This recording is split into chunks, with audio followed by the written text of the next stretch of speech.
राज्य में matric result प्रकाश को नहीं बोर्ड पक्षर जारी है नुआ सूचना आसला एक लाटेस्ट अपडेट क्यों तारीख में प्रकाश पाइब यह छड़ा क्यों वेबसाइट जुगे सर्वप्रथम आपण मैंने फलाफल देखिपारे।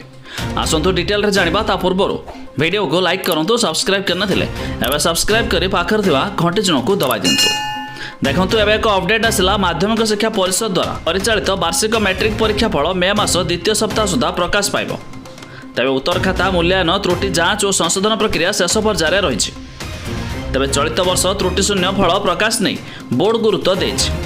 तेबे एथर प्रथम थर पर बोर्ड पक्षर मैट्रिक छात्र छात्री को डिजिटल सर्टिफिकेट प्रदान कराजिबो। तेबे परीक्षा फल प्रकाश पाइबर दिनक मध्य छात्र छात्री बोर्ड वेबसाइट रो डिजिटल सर्टिफिकेट डाउनलोड करें। एथिलागि एडमिट कार्डर नकल प्रदान करने पड़ो। उक्त ऑनलाइन प्रमाणपत्र समस्त क्षेत्र में ग्रहणीय हेबो। जदि कौन कारण ऑनलाइन प्रमाणपत्र हजि जाए तेज पुनः ऑनलाइन जुगे नकल प्रमाणपत्र लगी 500 टंका जमा करने पड़ो।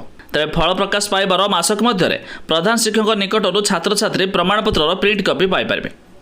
तेज ऑनलाइन जुगे प्रमाणपत्र प्रदान करने घरे संस्था सह आलोचना जारी रही।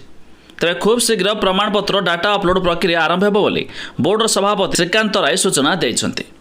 तेज नूतन भाव आरंभ होगा ऑनलाइन प्रमाणपत्र प्रक्रिया को त्रुटिमुक्त रखा गुरुत्व दि जाइथिबा से कहिसन्ति। आउ यह छड़ा जदि आपण माने भाबुथुबे केउ वेबसाइट जुगे सर्वप्रथम मैट्रिक रिजल्ट पाई परिबे तेबे यार वेबसाइट रो लिंक आमे डिस्क्रिप्शन देइछु आपण माने जाई मध्ये चेक कर देई पारिबे। आउ ए वेबसाइट जुगे सर्वप्रथम मैट्रिक छात्र छात्री फलाफल प्रकाश देखि पारिबे।